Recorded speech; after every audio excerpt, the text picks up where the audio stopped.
พระติรัตนะแก้วเจ้าตั้งสามประการอันมีพระพุทธพระธรรมพระสงฆ์อันเป็นสรณะที่เปิ่งที่เคารพนับถืออันสูงสุดในชีวิต กราบคารวะแด่ไตรไวยสาปารมีธรรมพระมหาเถรานุเถระเจ้าคณะพระสามเณรจุตนจุองค์โดยความเคารพเจริญสุขเจริญปอนปออกไม่ออกศรัทธานาบุญพุทธศาสนิกชนตินจองห้องวัดจุหนุ่มเท่าใจยิงขอน้อมต้อนรับทุกท่านเข้าสู่รายการมรดกธรรมกับเมืองและสารธรรมกับเมืองทางสถานีวิทยุกระจายเสียงพระพุทธศาสนาแห่งชาติและสังคมคลื่นและวัฒนธรรมคลื่นพระพุทธศาสนาและจริยธรรมส่งสัญญาณออกอากาศต่างสถานีวิทยุวัดฝ่ายหินตำบลสุเทพอำเภอเมืองเชียงใหม่จังหวัดเชียงใหม่ในระบบคลื่นความถี่ FM 104.50 เมกะเฮิรตซ์ สถานีวิ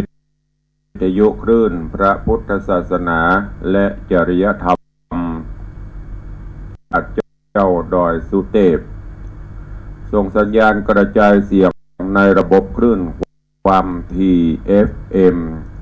96.0 เมกะเฮิรตซ์ยังตามสายบ้านตามวัดวาอารามต่างๆพร้อมกันนี้ก็ขอยกมือ10 นิ้วกราบถวายการต้อนรับและเจริญพรต้อนรับครูบาอาจารย์พระเจ้าประสงค์องค์เนรญาติโยมศรัทธานาบุญสันนิบันตันเข้า FC แฟนรายการทุกท่านที่ได้เข้ามาคือกำลังใจเข้ามาติดตามรับชมรับฟังทั้งภาพและเสียงการไลฟ์สดทาง Facebook ไลฟ์ของวัดวังสิงห์คำ Facebook ไลฟ์ของธรรมะให้เครียด Facebook ไลฟ์ของทีวีวัดฝ่ายหิน Facebook ไลฟ์ของท่านอาจารย์พระครูสมุวิสุวัฒน์วรกิโจ Facebook ไลฟ์ของธรรมะภาคเหนือตลอดจนหน้าจอ Facebook ไลฟ์ของญาติโยมทุกท่านที่ได้เข้ามาแล้วได้กดแชร์เสียงธรรมแชร์เสียงบุญแชร์สารธรรมนี้ไปยังกลุ่มเพื่อนๆของทุกท่านกราบขอบพระคุณท่านผู้อำนวยการสถานีขอบพระคุณญาติโยมที่ได้ติดตามรับชมรับฟังเป็นกำลังใจด้วยดีเสมอมารายการนี้ดำเนินโดยกล่าวกับผมศิษย์ศิลาพรเดชเจ้าอาวาสวัดวังสิงห์คำตำบลประแดดอำเภอเมืองจังหวัดเชียงใหม่เป็นผู้ดำเนินรายการก็นำเอาสารธรรมคำสอนธรรมะแบบปืนบ้านล้านนารักษาฮีดฮอยมรดกธรรมกับเมืองและรักษาภาษาถิ่นหรือว่าภาษาท้องถิ่นภาษากำอู้ภาษากำเมืองมาอู้มาจามาวันนี้อากาศก็จะเย็นมาเจ้าหวายมาก็เริ่มจะอุณหภูมิเพิ่มขึ้นบ่ายๆก็ร้อนแล้วก็ช่วงนี้ก็จะร้อนแบบรุนแรงจะได้ร้อนจนอยู่ไหนไม่ได้นะเพื่ออะไรใครย้อยแต่ก็อดทนได้อยู่จะได้กระตามจะที่ได้บอกไปร้อนกายมันเป็นอย่างจะไปร้อนใจเนอะทำใจร่มทำใจเย็นเนี่ยใดตัวลงมาเย็นมันได้ติดแอร์ นอกจากเอาศีลเอาธรรมมีความเพียรพยายามไปเปิ่นก็ฮ้อนเฮาก็ฮ้อนเจ้าเฮาฮ้อน ได้ อย่างที่เขาว่าสีทนได้นะทนกันไปมันเป็นสภาพเป็นธรรมชาติเรื่องของธรรมชาติ แต่เราก็ต้องพยายามอยู่กับมันให้ได้ วันนี้เนอะวันนี้วันสำคัญอย่างตุลงวันนี้เชิญชวนมวลพุทธศาสนิกชนเห็นเนอะในสังฆมณฑลเชียงใหม่ละปูนหรือต่างจังหวัดจะมาก็ได้ ที่ศูนย์ประชุมแสดงสินค้านานาชาติ700 ปีครบ6 รอบ 72 พรรษาวันนี้ คณะสงฆ์เจ้าภาพเก่าก็คือคณะสงฆ์ภาค 7 เจ้าคุณพระพรหมเสนาบดี เจ้าคณะภาคจังหวัดเชียงใหม่ลำพูนแม่ฮ่องสอนเป็นรับแล้วก็ส่วนราชการตลอดจนพุทธศาสนิกชนเราจะได้ร่วมกันจัดกิจกรรมเฉลิมพระเกียรติเนื่องในโอกาสที่พระบาทสมเด็จพระวชิรเกล้าเจ้าอยู่หัวพระองค์ท่านทรงเจริญพระชนมายุครบ6 รอบ 72 พรรษาการนี้ก็จะเป็นการจัดกิจกรรมเฉลิมพระเกียรติถวายพระองค์ท่านตัวเอง สุมาอภัยเนอะอากาศยามเจ้าฝุ่นควันไอก็จะเป็นต้องทนเนอะก็มีแล้วก็มีกิจกรรมต่างแถมเนอะในส่วนของสถานีวิทยุทางคลื่น96.104เฮาตามที่ตุลุงได้เชิญชวนวันนี้เฮาก็จะได้ไปตั้งโฮงตาล โฮงตาลเลี้ยงข้าวน้ำตัวก็หลายๆท่านหลายๆวัดหลายๆหน่วยงานก็จะไปรวมกันตั้งเพื่อบริการญาติโยมศรัทธาตัวเองนี่ก็เชิญชวนประชาสัมพันธ์คือกับทุกท่านเนอะก็เดี๋ยวจะลืมไปแค่อย่างเพราะว่าไปมันเตดไปบรรยายไปมันจะลืมก็เป็นข่าวที่สำคัญตัวนำมาแจ้งประชาสัมพันธ์ให้กับทุกท่านตัวก็วันนี้ก่อนที่จะได้ได้จ๋าเรื่องราวต่างๆได้พบปะกับญาติโยมศรัทธาตั้งหน้าจอก็ดีตั้งบ้านก็ดีมาฟังหรือว่าเข้าสู่หัวใจของรายการเดี๋ยวก่อนเนาะฟังน้ำฟังธรรมกันก่อนเอาน้ำทำคำสอนจโรมจิตใจก่อนเพื่อที่จะได้เย็นสบายตุลุงได้เอาธรรมเทศนาเรื่องนางปปตาราเลี้ยงแม่ความจำยังดีอยู่นะยังบ่ลืมตัวนะเพราะช่วงหลังๆนี่มันบอบแวบๆบอมแบมมาพ้องหายพ้องได้เทศนาเรื่องนางปปตาราเลี้ยงแม่มาถึงยังผูกที่2ตอนที่1จบไปละ วันนี้จะเป็นตอนที่2ซึ่งเนื้อหาสาระในตอนที่แล้วหลังจากที่แมวได้เกิดลูกออกมาละเกิดลูกออกมาถึง2 คนแล้วก็ใหญ่หน้ากาบานมางามที่ดีปลอปอไผ่ปอมันอย่างพวกว่าอย่างก็ ปอไผ่ปอมันคำปั้นคำป้องามที่ดีพลอก็ปรากฏว่าโดยบุญญาบารมีที่จะต้องได้ไปเสวยสุขในขณะนั้นก็มีนายพรานมาก็คงจะมาปบมาปะเขาใส่เพราะว่าแม่แมว ไปเกิดลูกปุ่นในถ้ำที่เพิ่นเอาไปปล่อยที่2 เท่าเอาไปปล่อยพุ่นนะคงบ่ลืมเนาะเรื่องราวคันจะให้ตุลุงเล่าตั้งแต่ต้นมันก็จะเสียเวลาก็ตอนนี้เรื่องราวจะเป็นจะได้หลังจากที่ลูกสาวเกิดออกมาแล้วบุญญาบารมีจะเป็นจะได้จะต้องชะตากรรมจะได้ก็เชิญทุกท่านติดตามรับฟัง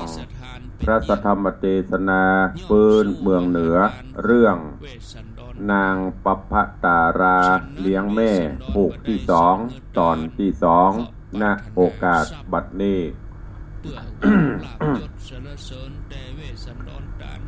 นะโมตัสสะภะคะวะโตอะระหะโตสัมมาสัมพุทธัสสะ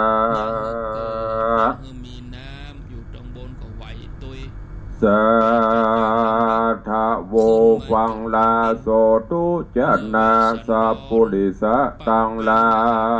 ยตั้งยิงและใจมวลหมู่ที่ได้ปากันอยู่ทอมทาดาฟังยังรัสธรรมเทศนานางปัปภตาราเลี้ยงแม่ลำดับแม่ถึงในผูกที่สองตอนที่สองแล้วเนื้อเจ้าเจิญศรัทธาต่างหลายหนุ่มเทาจุงตั้งจิตใจท่อมทาดาฟังต่อไปนานี้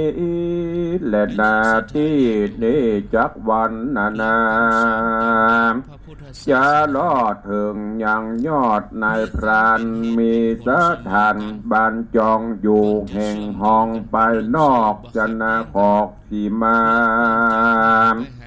แห่งเมืองราชกะหานครได้เดินจอนออกป่าเพื่อสอดล่ากวางฟันในดงดานป่าใบไปหนไตจ้อยวอย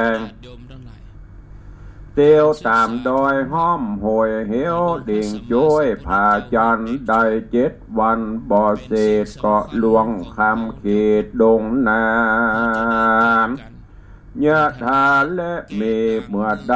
ดังอันตะตาในกาละยามนอนเทพปะไทยอินตาเสด็จมาสู่ห้องคงเขตต้องไพรโสนเนตรลาบิดโตนกายเกิดเป็นกวางเลิศงามตาแล้วพดมาบอดยาตัดส่องนาในพรานพรานดงดานเล็งหันกวางดงตันตัวใหญ่ก็ล้นไล่ตัวไปกวางเรียวไวไปก่อนทัดเข้าบอนจอมดอยก็เริ่มก็รีบตามหอยไปป่านมอกเล็งหันไปหลังก็เฝ้าก็เฝ้าฟังเรียวไวกันเข้าไปอยู่ไกลกวางก็ไวเล่นดีจับล้างตีนั่นใส่กวางอยู่ไกลกับมือจับถือตือกำแหงยับเอากวางหือใดกวางป่าไม้ไวแวนรีบเดียวเล่นภายผ่านพรานดงตันห้าวหาดเหงื่อย่อยหยาดกาญาไล่กวางมาบ่โหดได้หลายโยดกันนาลาดงนาเถื่อนท่อองพดสู่ห้องดงตันส่วนคุณสวรรค์เจ้าฟ้าอันกราบเป็ดหน้าเป็นกวางก็เล่นนำตังไปนาเข้าสู่ป่าปัปปตามีหินผาเกิดคันเป็นหรือเป็นจ้อนจุไปแล้วกลับกายบ่จะหายตอนหน้าเรียวปานแล้วภายผันขึ้นสู่ในที่อยู่แห่งตนก็มีหันเล็ดนาส่วนพรานดงนะปากกวางก็ไล่กวางไปสู่ในยังที่อยู่จอมดอยก็หันห้อยตีนใหม่มันเตียวไตให้หนีพรานดงรีป่าไม้รีบเสาะไส้ลายโหน เงียพัดบนลืมเล่าพอตีเก่าไหลตีบ่หันมีหอยกวางมีแต่ตังเป็นจ้องไปสู่ปองคูหามยิ่งใกล้กระไต่เต่าจากที่เก่าภายพันก็เล็งหันพี่น้องอยู่แห่งห้องไปน้อยก็จริงเร็วไว้หลับลีเข้าซ่อนที่เงื้อมผาก้อยสักตาเล่งพอยังสองนอดนารีลักษณะดีใจจะดังนางฟ้าเทวดาสันได้จะนั่นเราอยู่ป่าเศร้าดงตาลเรือยักษ์กลุ่มผ่านใจหยาบใครกันกาบตนกูเข้ามาจูจิมไกลหากเป็นเต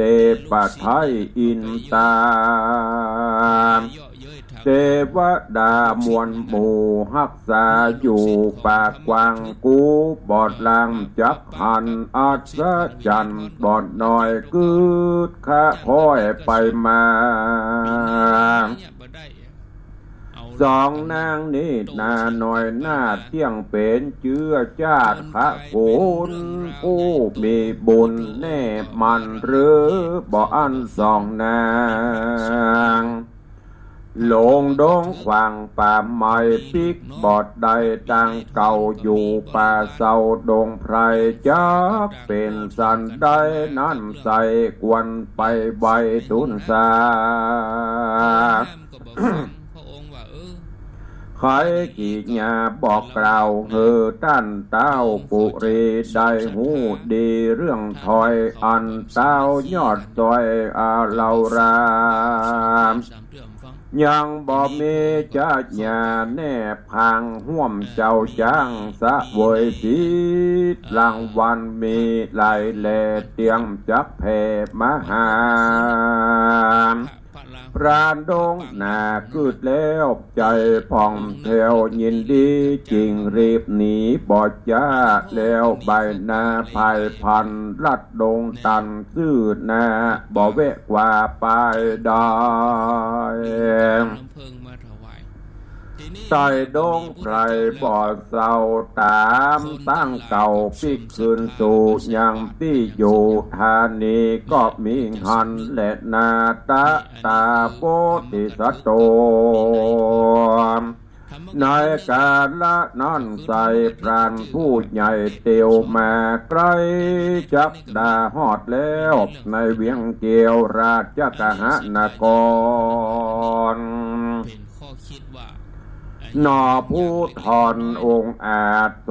มติราชราชานอนใส่แย่ยังย่อนอยู่ในบ่อนพังกานอพุทธาก็แม้ฝ่านอาศจรรย์หลายหลาก5ประการหากเป็นไม้ฝันว่ามีใจหนุ่มเนาผิวบอดเศร้าแดงดำเอาบัวคำ2 ดอกลูกหนวันออกมาถวายกันเต้าบุญถ่ายหับแล้วดอกก็กราดเกลียวให้ไปทวน2 ในฝันนั้นว่ามีจ้างป่าเผือกเกลียวงามเลิศแล้วงางอนจากดงดอนป่าไม้ออกเดียวไตมาสู่ยังที่อยู่หอจันทวน3ก็มาฝันประหลาดว่าบนอากาศกลางหาวมีกบข่าวตัวใหญ่เหมาะออกเดียวไต่ภายพันกาบเอาพระจันทร์บนฟ้าลงมาสู่นาปัทวี แล้ววิทย์หนีเร็วปันแล้ววิทย์หนีโลบเร็วปันจะตูดทะวันทวนสีหันเจงทีกับตาว่ามีปัญญาใหญ่หน่อยนับอ่านร้อยตัวโตโหนกระทำมงคลพิเศษอติเรกทุนควรเขาป้ากันกลมกล่าวฮือเป็นเจ้าสองตีปัญจะพื้นปัญจะวันเมงทวนแห่มีว่ามีเต้าต่างนาแดนไกลปากันไหลมาสู่ในที่อยู่ปุรีปานนาการมีหลายหลากนำมาฝากตั้งวันเต้าห่อจันยศอาจวันประราชนานาม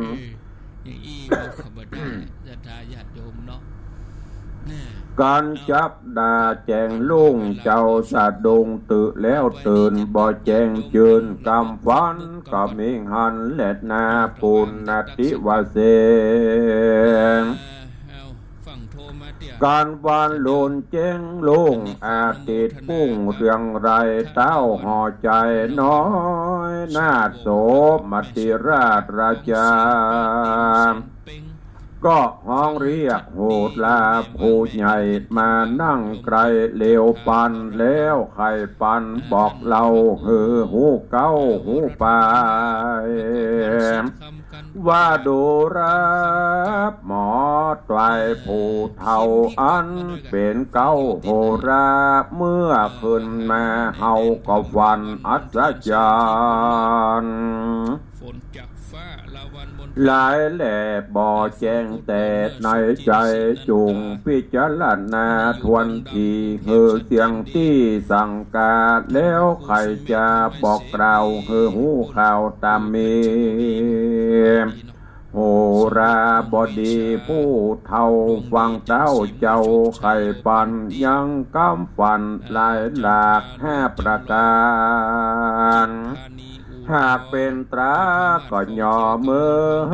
สาก้มเกลาไว้เต้าเจ้าหอคำต่อหน้าบ่อเนินจะเลือดไหล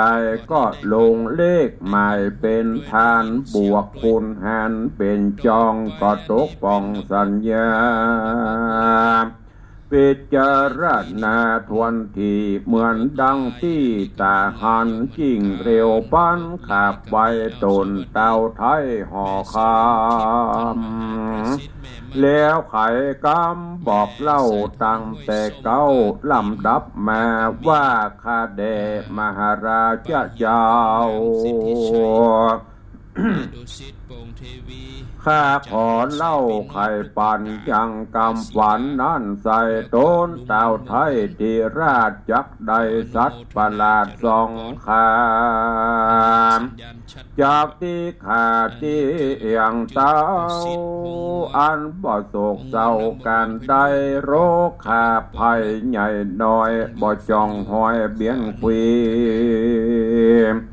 เจ้าปุรีต่างดาวหรือว่าเต้าต่างเมืองฤทธิเรืององค์อาจตั้งอำมาตย์เสนาจากไหลมากลมเกลาทรงปันนาการเล่ายินดีบ่อยาเจรณาตั้งสุตวาละตั้งสุตวาละจาในกาดละนอนใส่พระที่ใบตะลงยานโสมติราชกุมันนอนเอา วังกรรมเล่าใครจะหมอโหราผู้เท่าตั้งแต่เก้าสุดไปมีใจภายจมจืนปีติตื่นยินดีรางวัลเมตหลายแหลบมายื่นแผ่ตกปันเป็นรางวัลยื่นตอนบ่เฮือผ่อนให้นีตามประเพณีแต่เก้าสืบต่อมาเล่าตัวมาส่วนหมอโหราผู้เท่ากอดลาเต้าเจ้าปิกขึ้นสู่ในที่อยู่แห่งตนก็มีหันแลนาที่นี่จักวันนาจักกล่าวถึงยังข่าวนายพรานอนุโมทนาการลัดดงดานป่าใหญ่ก้อยเดียวไต่ดงตันได้7 วันบ่เสร็จก็รอดสู่เขตนครพระผู้ทอนองค์อาจโสมติราชลาจารีบไกรกราบไปสู่ยังที่อยู่หอจานเวียงปะเป้าบุญกะแล้วเลี้ยวปันโกแล้วเลี้ยวปันก้มกล่าวไว้เต้าเจ้าหอคำแล้วไข่กำกล่าวถอยมีบอดน้อยลายประการว่าพระบาคาเดมหาราว่าแต่พระทะลงยานธิราชข้าขอโอกาสจะใครแม่นบ่ถูกใจเต้าเจ้าอันข้าเล่าใครมาขอคุณนาภายโพดได้งดเว้นโทษสักกรรมข้าเป็นพรานดำป่าไม้ ข้าเป็นพรานดงดำป่าไม้ออกสอดไล่กวางฟานตามดงดานห้อมหวยเหียวเลียงโจ้ยพาจานได้7 วันขวบไข่ปอปะใส่โดยผามีกู้หาทำเกี่ยวงามเลิศแล้วเหลือใจพอไปในคูหาก็หันทิดายอดซอยงามยื่นจ้อยเหลือโคนดังเตบาดาบนฝากฟ้า2 ดอดลา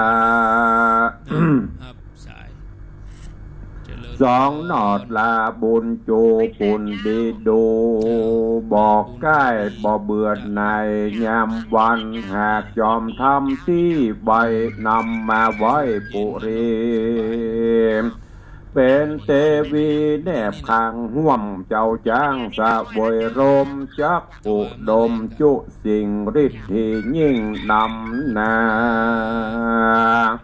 บ่อยากจะเล่นนาตังสุตวาส่วนพญาโสมติหนุ่มเนาฟังกำเล่าใครจะแห่งพรานดงนาแห่งพรานดงนาห้าวหาดเจ้าหน่อยนาดบุญมีพิจารณาดีไว้รอดก็คืดฮอดกำหวันปูนอัศจรรย์บอดน้อยจริงกล่าวถอยกำไปว่าดุว่าต่างดงไพรป่าสะเอาเฮาจักเจ้าภายพันลายคืนวันขวับไข่จักปะใส่ตนนั่งกลางดงขวางลายแหลบมีแต่หินแห่ถมหนาซัดนานากระยาบบอกกันกาปราวีพรานดงรีผู้เท่ากันเต้าเจ้าจะทำก็ไข่กำงามบอกเราตั้งแต่เก้าลำดับมาว่าข้าแด่ตนมหาราชเจ้าตนเป็นเก้าประชาอันดังอันต่างดงนาม ป่าไม้ไปหนไตเบี่ยงใจก้อยเตียวไตภายพันทวน7 วันเป็นหมอกจากพดออกดอยผาเมนกเม ปากมี มีนกนานาน้อยใหญ่บินเลยไล่จอมกันมีหลายพันเป็นหมู่นกยุงอยู่เป็นจุม กระทาภูมิกินเป่านกกระสาปากแซวนกเก้าแมวจับกิ่งไม้นกน้อยหยะไล่เนืองนานนกเขาคานห้องท้องสะนันกองดงเรียมต้นไม้มีลายาหยาดออกดอกบอกขาดสุดปีกันทันนีตลบป่าส่งกลิ่นล่าหอมไก่ป่าหื้อใจชื่นจ้อยหายตำก้อยมองผ่านเกือเอื้องบานกาละเกตดอกกะดอกพวงเศษลายเหลืองจำปาเหลืองจำปาเหลืองสาละปีต้องบอกต้องเตือนบางทีมันจะมาเล่นเนลายแหล่เต็มจุกแง่ดงดานพรานใจหันเฮาหาดได้โอกาสใครจะพืชหน่อพุทธาบุญใหญ่หูแจงควายตามมีก็มีหันและน้ำนิธิตังทีญาสังวันนาวิเศษจาห้องเหตุนางประภัตราเลี้ยงแม่ผูกทวนที่2ก็บังโกมสมเด็จเดชเอากล้องมาส่องซ่อหายังนางประภัตราเลี้ยงแม่ลำดับลำดาถึงผูกที่2จบปริปุณนังไป เรื่องราวในตอนนี้พรานหลังจากที่เตปาอาหักได้แถลงเปตเป็นกวางมาหล่นเล่นตัดสองหน้าแล้วก็นำปลานำต่างไปสู่ยังเขื่อนถ้ำตีถึง2อยู่พรานก็ต้วยกวางไปพอใกล้จะหมดแหงกวางก็จอดยั้งหลอกล่อจนกระทั่งพรานได้ไปหันละไปถึงยังเขื่อนถ้ำที่2 นารีอยู่ที่แมวอยู่ได้โหได้หัน2 นารีผิวพรรณวรรณะเปรียบประดุจจะดังเทพอัปสรพรานก็มาคิดว่าโอ้ใครมาอยู่ในถ้ำนี่ใจหนึ่งก็สงสัยเพิ่นถ้าจะหลงทางปิกมาได้ก็เลยอาศัยอยู่ที่นี่ใจหนึ่งก็คิดว่าจะเป็นนางยักษ์นางหยังมาแถลงกะแต่พอไปพอมาคงไม่ใจคงจะเป็นผู้มีบุญพอคิดได้จะอี้ใจก็นึกถึงว่าโอ้พญาเจ้าเมืองโสมติราชเฮาเพราะยังมีกู้บุญบารมีมีภริยาเตื้อถ้าเฮาไปบอกข่าวว่าเฮามาปะสาวงามในป่านี่จึงเปรียบจะบรุษจะดังนางฟ้าแล้วก็ถ้าพระองค์ได้มาหูมาหันมาเปิ้งใจเฮาก็คงจะได้รับรางวัลเป็นแน่แต่ในคืนนั้นพญาโสมติราชก็ฝันเป็นข้อ5 ข้อตัวกันแต่เดียววันต่อไปจะมาเล่าให้ฟังแล้วก็เอาคำฝันนั้นไปโอ้โหนก็ตายตำนายตายตักว่าคำฝันด้านนั้นไม่ได้เป็นคำฝันฮ้อนหายเนอะท่านจะได้สัตว์2 ตีนสัตว์2 ตีนเป็นยมอ้วกมาเราจะได้พบบุญญาบารมีจะมีกษัตริย์แว่นแคว้นต่างๆมาสิโรราบถวายปัณณการพอแห่งวันเรื่องกับพรานมาถึงพอดีพรานมาถึงก็มากราบทูลมาแจ้งพระองค์ก็เอาเรื่องราวที่พรานมาแจ้งประกอบกับคำฝัน มันคล้ายคลึงกัน เจริญพร ก็เลยฮื้อรางวัลกับพรานฮื้อรางวัลกับโหน จะได้ม่น้อย แล้วก็จะได้ตั้งห้างจ้างม้าไปที่ป่าที่ถ้ำเรื่องราวจะเป็นจะได้ก้อยติดตามฟังกันในผูกต่อไปเนอะ กินได้วัน ผูกนี้โป่งวางไว้เต้าอี้ก่อน ปาก กลับขออนุโมทนาเจ้าภาพเจ้าศรัทธาเนอะอุจากันเจตกันทำกันนี้ อันมีโยมปเลียงธนวัฒน์โยมแม่เลี้ยงทัดพิชาสุสิงคำรัตนอุบาสกอุบาสิกาอุจากันเจตกันทำน้อมนำปัจจัยถวาย เป็นการอินเทอร์เน็ต เป็นการน้ำกับไฟอุจากันทำเป็นเงินอยู่ 2,000 บาท วันเดียวกัน อุทิศกุศลให้บรรพบุรุษบรรพชนปิตามารดาสุริยตระกูลตระจนพอเกิดไม่เกิดเจ้ากรรมในายเวรเจ้าบุญได้บุญก็ขอขอบคุณอนุโมทนาบุญเนอะกับโยมปเลียงธนวัฒน์เลี้ยงทัดพิชาสุสิงคำมณโอกาสนี้ตัวก็ดังที่คราวแรกตุลุงได้ประกาศปฏิกีเนาะก่อนที่จะได้ประชาสัมพันธ์ข่าวสารเนอะก็ขออนุญาตนำรายชื่อรายนามสถานบุญ จำเอาในหนังสือมาเนาะ กวานี้ก็ขอบคุณเนอะเจ้าสถาที่นำปัจจัยมาร่วมสร้างโครงการวันนี้ มีโยมปเลียงธนวัฒน์ในเลี้ยงทัดพิชาสุสิงคำนำปัจจัยร่วมตั้งโครงการในนามสถานีวิทยุวันนี้ เป็นจำนวนเงิน 1,000 บาทถ้วนสาธุอนุโมทนา ขอบคุณโยมแม่จามจุรีสิทธิวงศ์ร่วมทำบุญโรงทาน300 บาท ขอบคุณโยมแม่สายทองมณีวันร่วมทำบุญ100 บาท ขอบคุณโยมพี่สมพรโยมสมพรรัตนังหรือโยมพี่ชิดชบาร่วมทำบุญ500 บาท โยมแม่สีสังวานพุทธจันทร์200 บาท แม่อุ้ยเขียวตะนัง100 บาท โยมแม่สุพรรณีเมืองมา300 บาทเนอะแม่จันสีปาละ100 บาท แล้วก็มีโยมแม่บัวคำกำปูคาร่วมทำบุญแฮม200 บาท อันนี้ในส่วนที่รับมาต่อเติมเนอะเพิ่มเติมจากวันก่อนก็ขอบคุณโดยวันนี้เราจะได้จัดการให้เสร็จสิ้นเรียบร้อยในเรื่องของโรงทานใบเมื่อไงนี้ทางญาติโยมที่ได้ทำก็จะนำไปพร้อมกับน้ำดื่มอาหารประมาณ500 ชุดสตางค์ถึงบัถึงก็ตุลุงเตื่อมตั้งผอ.สถานีเตื่อมผอ.สถานีปกโอวัดลบนามวงพรมก็จะได้เอามาเตื่อมมาแท่งเพื่อมันคุ้มพอจ่ายเนาะในส่วนของไม้กำสลีกำโจกจตากำปารมี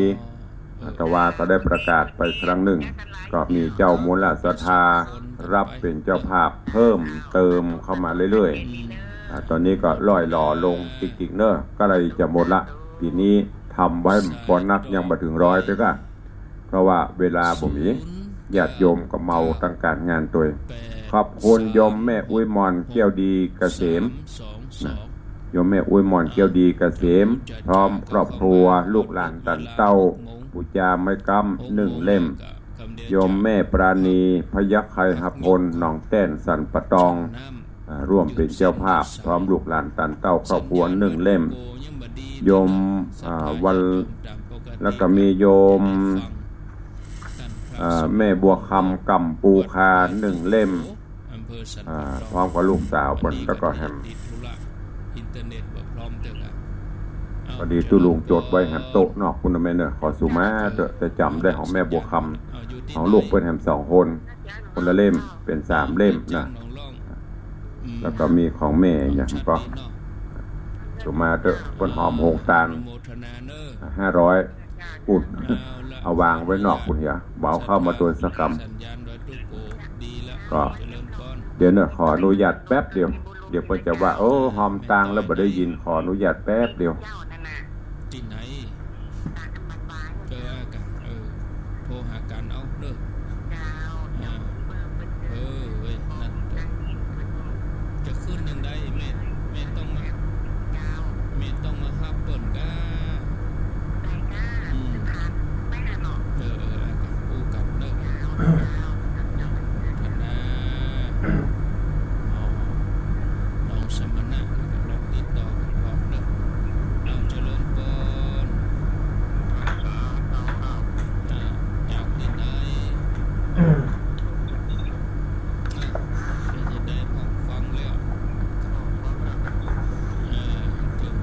ในส่วนไม้กำก็มีของโยมแม่บัวคำกำปูคาโยม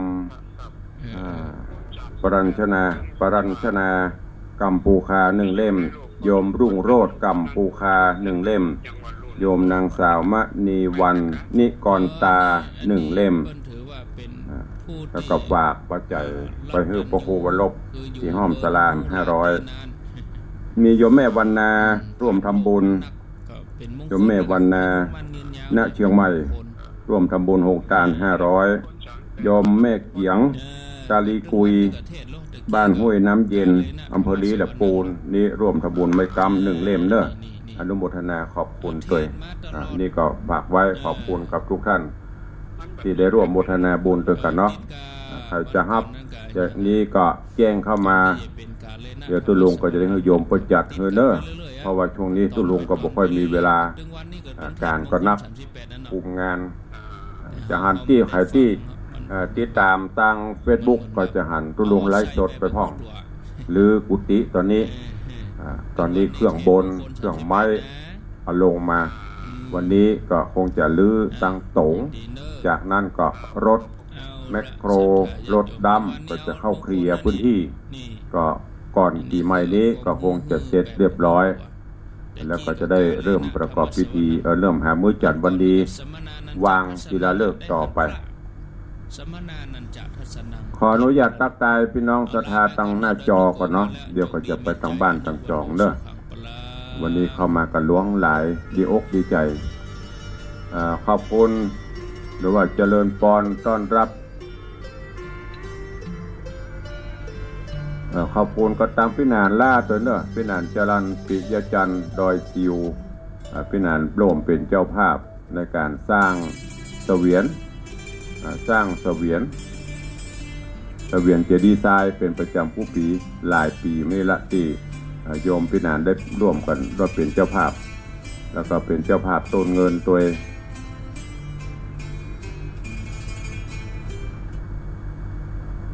ขอถวายความเคารพหลวงพ่อท่านพระครูสาธุกิจนำหลวงพ่อรองเจ้าคณะอำเภอดอยหลองเจ้าอาวาสวัดพระธาตุเจริญพรต้อนรับโยมวิไลนวลศรีกราบสาธุตุลุงเจริญพรสาธุเนอะเจริญพรโยมเกษินีชัยเทพไวสาอนุโมทนาสาธุเจริญพรเนอะเจริญพรคุณโยมอรพินใจที่กรกราบไวสาเจ้าสาธุเจริญพรโยมพี่หมอมัฒนามพันธ์กราบไวสาหลวงพ่อท่านพระครูเจ้าสาธุเนอะเจริญพรโยมพี่นันจรัญปิยจันทร์กราบสาธุตุลุงเจริญพรเนอะกราบไหว้สาปรมีธรรมท่านเจ้าจำพระครูสมุวิสุวัตวรกิโจเจริญพรโยมตู่โยมสุรัตน์เสาคำกราบไหว้สาครับผมเจริญพรเนอะเจริญพรโยมแม่จันดีวิสุทธินันท์กราบไหว้สาเจ้าสาธุเจริญพรเจริญพรแม่เลี้ยงชิดชบากราบไหว้สาเจ้าเพิ่นบอกว่าว่างๆวันใดจะแก่งพอห้วนใส่ไปแห้งล้ำๆมาถวายนี่หรอก ขอบคุณล่วงหน้าตัวเองเจริญพรโยมอังคณาชัยมงคลน้องเจี๊ยบจากประเทศสวีเดนเป็นได้พ่อวันนี้ฮ้อนเนาะ เมืองไทย40 กว่าองศาสวีเดนบนหนาวรักษาสุขภาพด้วยเนอะเจริญพรโยม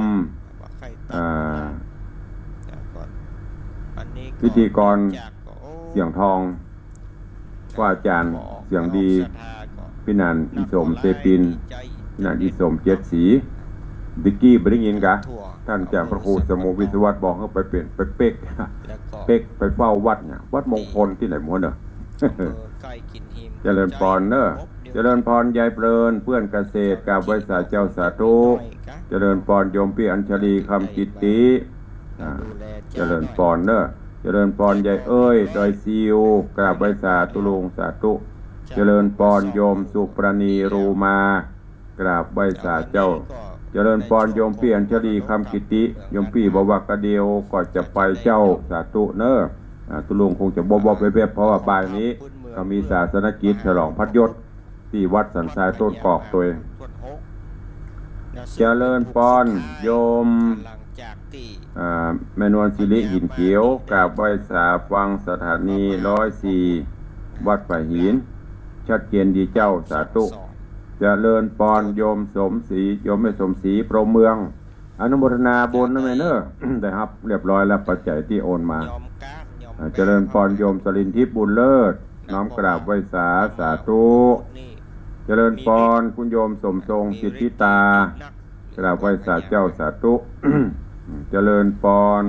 โยมแก้วรอดสการกราบไหว้สาเจ้า สาธุเนอะ ปัญญามารเรียบร้อย เจริญปอนพี่นันจรันปิยจันทร์บอกว่า แม่ละอปิยจันทร์เป็นเจ้าภาพทราย1 ลำ 2 ล้าน2,000 บาทจะเอาไปถวายตัวเสวียนเจดีย์ในวันที่10 เมษายนสาธุเนอะอนุโมทนาบุญตัวนี่เปิ้นก็ฮับพี่นานเป็นเสวียนแม่ละอกับพี่น้องตังดอยซิวตระกูลปิยจันทร์ถึงทรายถึงไม้กำตัวอย่างหลายอย่างอยู่ขอบพระคุณล่วงหน้าแทนศรัทธาวัดวังสิงห์คำตัวเจริญปอนโยมสุพรรณีกราบไหว้สาเจ้าหันเอาแตะแล้วมันหายไปทั้งหมดละแตะโวยมันกำได้ประตึกโยมสุพรรณีแวบหายไปทั้งหมดละเดี๋ยวก่อนเด้อ จะมีผู้ที่มาปราบกับลาพญา อันตรงนี้ก็บ่คล้อง แต่ รอบๆแวบๆมันหายอยู่ พอจะแล้วก็ ไปตึกโยมสุพรรณี ต้องลดตัวไป หายแป๊บเลย กับพญามาร นะน้องคนเดิมเอาที่มันหันตื้นเนอะเนอะก็เดี๋ยวตุลุงจะไปปรากฏมาลูนไปไล่หามาลูน ท่านยังมี ไปแก๊ปแต่มันแป๊บเดียวมันรูดหายไปหมดเนี่ย เนี่ยคนเท่านะผู้ยากเนาะ สิ้น แต่ก็ยังดีอะเล่นเปลี่ยนเล่นจ้างกับคนพ่องแล้วไปจ้างตึงหลวงก็บดี ก็เป็นยุคของพระมหาเถระรุ่นหลังกับ เดี๋ยวก็ลองเสาะพอตั้งคอมละคอมก็เหมือนกันไหลรูดกำหันไหลมาไปตัวฮะ พระมหาอุปคุฎ โยมสมทรงสิทธิตา ซึ่ง นั่นน้องคนเดิม พระมหาอุปคุฎ ใหญ่เอ้ยโดยซิว โยมวาสนากันทวีเนาะก็เดี๋ยวลุงจะไปตัวหามาลุนเนอะมันลุดไปละ เว็บหายไปอ่ะลุดไปอ่ะ สำแดง เดี๋ยวว่ากันใหม่สำแดง ในตังหน้าจอ Facebook ไลฟ์ขัดตกบกพร่องประการใด วิดีโอย้อนหลัง ก็ขอสู่มาอภัยตัวเอง เพราะว่า คนเฒ่ามันเป็นเช่นเนี้ย พระคุดพร้อมด้วย ถ้าเป็นคนหนุ่มนี่มันพอดีใด พญา โอ้วันนี้ก็ต้องนิ้ว แล้วก็เจ้า เป็นอย่างก็ บ้าน กดไลค์ขึ้นมาโลๆถ้าเอากดปุ๊บมันหายไปเลย พระพุทธเจ้า ก็เอาเป็นว่าเดี๋ยวตุลุงจะไปคอมเมนต์ต่อมาหลุนเนอะไปทางบ้านต่อเดี๋ยวเวลาแถมหน่อย ใครจะอู้จะเอ่ยจะจากับตุลุงเนอะทางบ้านทางจองเข้ามาได้ สมัยนั้น 0817 พญามาร